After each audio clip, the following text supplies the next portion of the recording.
बिस्मिल्लाहिर्रहमानिर्रहीम, अस्सलाम वालेकुम। आज का जो हमारा टॉपिक है वो 10th क्लास के बायोलॉजी के चैप्टर नंबर 1 गैसियस एक्सचेंज से है। आज के टॉपिक में हम अस्थमा के बारे में पढ़ेंगे कि अस्थमा क्या बीमारी है, इसके सिम्टम्स के बारे में पढ़ेंगे, इसके काजेस के बारे में पढ़ेंगे, ट्रीटमेंट के बारे में पढ़ेंगे। ठीक है, इससे पिछले लेक्चर में नमूनिया, ब्रोंकाइटिस, एम्फिसीमा मैं आप लोगों को बता चुका हूँ, उसके बारे में डिटेल में बता चुका हूँ।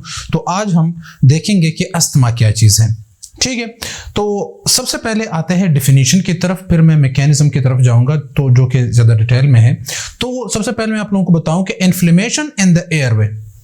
अब एयरवे से मतलब क्या है? वो रास्ता जहां से हवा जाती है। जब हम सांस लेते हैं तो जिस रास्ते से हवा जाती है, और इसका मतलब ये होगा जो हमारे ब्रोंकाई है और ब्रोंक्यूल्स है, तो ये असल में उसकी बात होगी। ठीक है, तो जो ब्रोंकाई है और ब्रोंक्यूल्स है उसमें क्या होगा? इन्फ्लेमेशन होगी। इन्फ्लेमेशन बार बार जो है वो टॉपिक्स में आ रहा है और मैं थोड़ा सा डिटेल देता भी हूं, तो इधर भी मैं थोड़ा सा बता दूंगा आप लोगों को, लेकिन पिछले लेक्चर में डिटेल में बता चुका हूं कि इन्फ्लेमेशन क्या चीज़ है। Which leads to narrowing of the airway. उसकी वजह से क्या होता है कि एयरवे नैरो हो जाता है, तंग हो जाता है, उसका डायमीटर कम हो जाता है।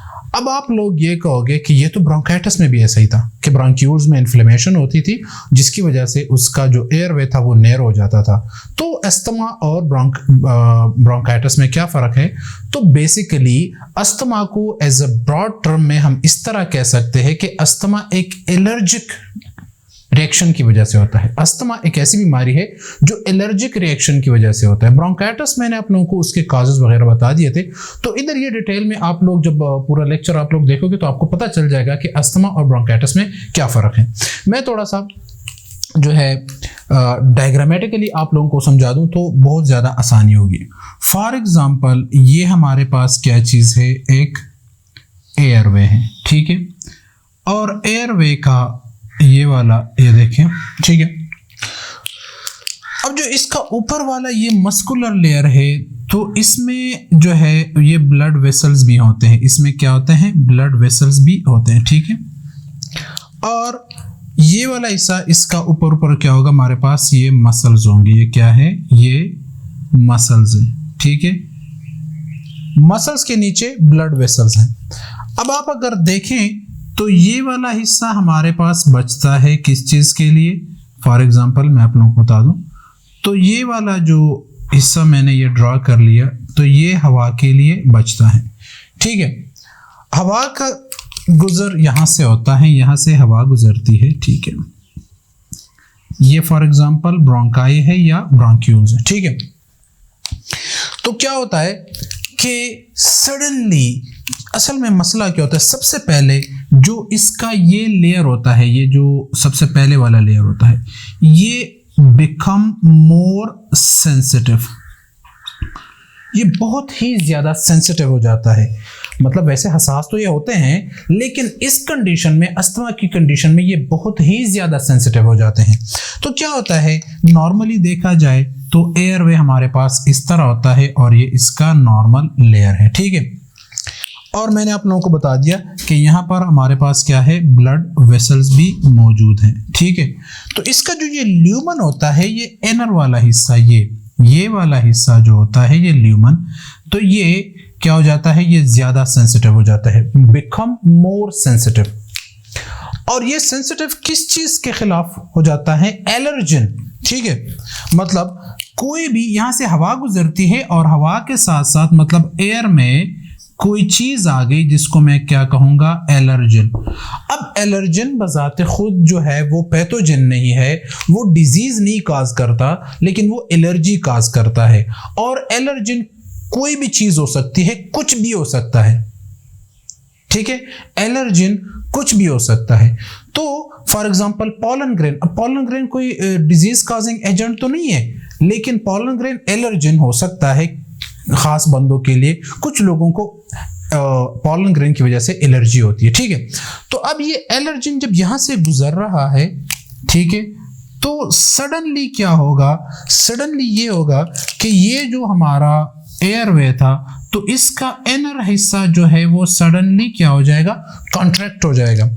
मतलब इसमें क्या हो जाएगी? इसमें कॉन्स्ट्रक्शन हो जाएगी। मतलब ये क्या हो जाएगा? कॉन्ट्रैक्ट, सिकुड़ जाएगा यूं। ठीक है, जिसकी वजह से इसका इनर डायमीटर जो है वो क्या होगा, डायमीटर कम हो जाएगा। जब डायमीटर कम हो जाएगा तो सांस अंदर जाने में दुश्वारी होगी, सांस लेने में तकलीफ होगी, और साथ साथ इधर क्या होगा कि ये ब्लड वेसल जो है ये डायलेट हो जाएंगे। क्या हो जाएंगे, वेजो डायलेशन, मतलब वेजो डायलेशन होगी, मतलब यहां पर जितने भी ब्लड वेसल्स है वो मोटे हो जाएंगे। वेजो मतलब उसका जो है उसकी डायमीटर बढ़ जाएगी, वो इस वजह से ताकि ब्लड फ्लो यहाँ पर ज़्यादा हो जाए।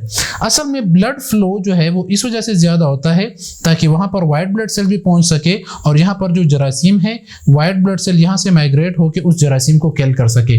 तो ये असल में इसी वजह से होता है। लेकिन इधर तो पॉलन ग्रेन है, और पॉलन ग्रेन जो है वो कोई पैथोजन नहीं है, लेकिन ठीक है बॉडी सेंसिटिव है, एलर्जी होती है उसको। फर्स्ट ईयर में आप लोग एलर्जी को डिटेल में पढ़ोगे कि एलर्जी बेसिकली क्या चीज़ है। तो ये एलर्जी काजिंग एजेंट जो है जो अंदर से गुजर रहा है, तो इसका इनर लेयर जो है ये एयरवे का ये सेंसिटिव है, और ये महसूस कर लेता है कि ये कोई ख़तरनाक चीज़ आई है, तो सडनली यहाँ पर ब्लड फ्लो ज़्यादा हो जाता है। ब्लड फ्लो ज़्यादा होने के साथ साथ यहाँ के मसल स्वेल हो जाते हैं।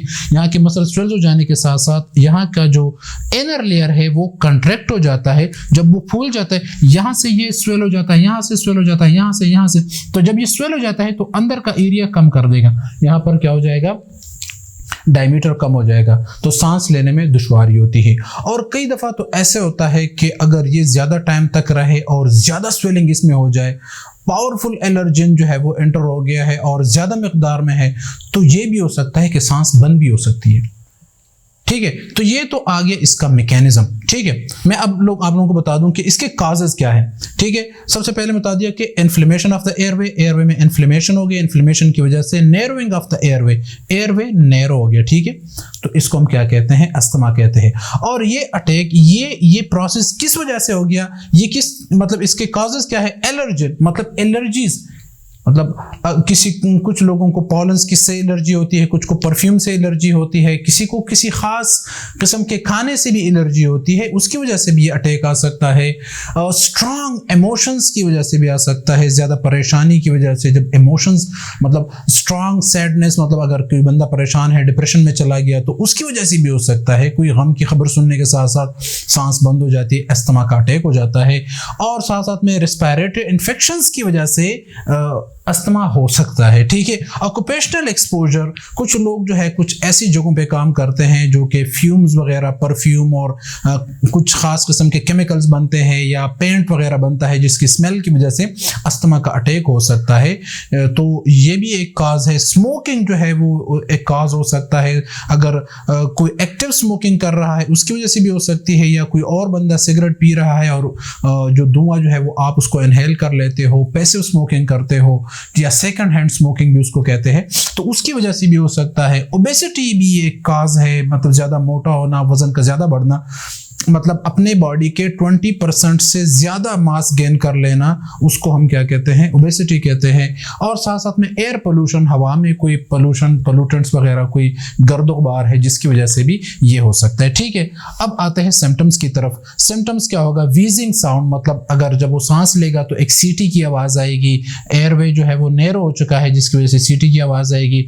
कफिंग, और जो है वो खांसी जो है वो शुरू हो जाएगी। दूसरी बात यह है कि चेस्ट पेन, साथ साथ सीने के ऊपर जो है वो बोझ महसूस होगा, दर्द महसूस होगा।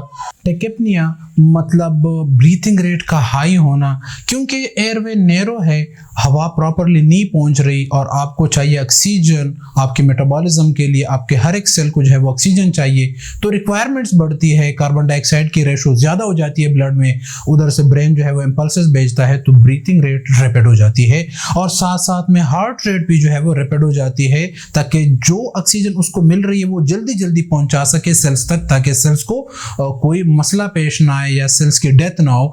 और टेकिकार्डिया, जो मैंने आपको बता दिया, ये टेकिकार्डिया कहते हैं ब्रीथिंग रेट का इंक्रीज होना, मतलब नॉर्मल जो है वो 60 to 100 है, अगर 100 से इंक्रीज होता है उसको हम क्या कहते हैं, टेकिकार्डिया कहते हैं। और टेकेपनिया जो है अगर 20 से अबव 18 या 20 से अबव जब हम सांस लेते हैं पर मिनट, तो उसको हम क्या कहते हैं, टेकेपनिया कहते हैं, ठीक है। अच्छा, शॉर्टनेस ऑफ ब्रेथ, सांस लेने में दुश्वारी होगी और सांस जो है वो जो है वो ऐसे महसूस होगा कि कम हवा जो है वो अंदर की तरफ आ रही है, ठीक है।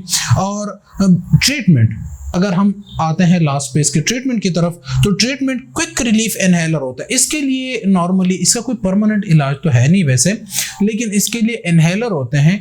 कुछ लोगों को तो मतलब मरते दम तक पता नहीं चलता कि मुझे ये अस्थमा किस वजह से हो रहा है, ठीक है। उसको वो क्योंकि एलर्जी है ना, एलर्जी की वजह से होता है, तो कुछ लोगों को ये नहीं पता होता कि मुझे एलर्जी होती किस चीज़ से है, तो ठीक है। कुछ लोग मतलब मरते दम तक उनको ये नहीं पता होता कि मुझे अस्थमा किस वजह से होता है, ये अटैक मेरे ऊपर किस वजह से आते हैं। और दूसरी बात ये मतलब जो है क्या कहते हैं कि मतलब जो सिम्टोमेटिक ट्रीटमेंट है, क्योंकि जब ये इसका अटैक होता है तो अटैक के साथ साथ तकलीफ बहुत ज़्यादा होती है, सांस लेने में दुश्वारी होती है, और मैंने आप लोगों को बता दिया कि उसकी वजह से डेथ भी हो सकती है। तो इस कंडीशन से बचने के लिए क्विक रिलीफ इनहेलर दिया जाता है। मतलब एक इनहेलर होता है जिसमें स्टेरॉइड्स होते हैं, ब्रोंकोडायलेटर होते हैं, जो मतलब फौरन मुंह में रख के उसको जो है वो दबा देते हैं, और उसकी वजह से जो स्टेरॉइड जो है वो इनहेल होके सांस हवा के साथ साथ अंदर की तरफ चले जाते हैं, और वो क्या करते हैं, वो वेसल्स को जो आपके एयरवे है उसको डायलेट कर देते हैं, और सडनली आपको जो है वो उस इन्फ्लेमेशन को जो है वो रिड्यूस कर देते हैं, ठीक है। तो ये एक ट्रीटमेंट है, और ये असल में किस वजह से दिया जाता है, क्योंकि इसमें इतना ज़्यादा टाइम नहीं होता। जब एयरवे जो है वो नैरो हो जाता है और आप लोग मतलब सांस लेने में तकलीफ हो जाती है, तो उसकी वजह से डेथ हो सकती है। तो उस टाइम ये लेना ज़रूरी है। अगर आप कोई टैबलेट्स लेते हो या कोई इंजेक्शन लगाते हो, तो उसकी वजह से तो वो तो टाइम लेगा, काफ़ी ज़्यादा टाइम लेगा ठीक होने के लिए। मतलब वो मैदे में जाएगा, डाइजेशन होगी, फिर ब्लड में शामिल होगा, फिर जो है वो कोई जो है वो एक्शन शो करेगा। लेकिन ये इनहेलर जो होता है ये उसी टाइम जो है वो एक्शन शो कर देता है, इस वजह से इनहेलर दिया जाता है।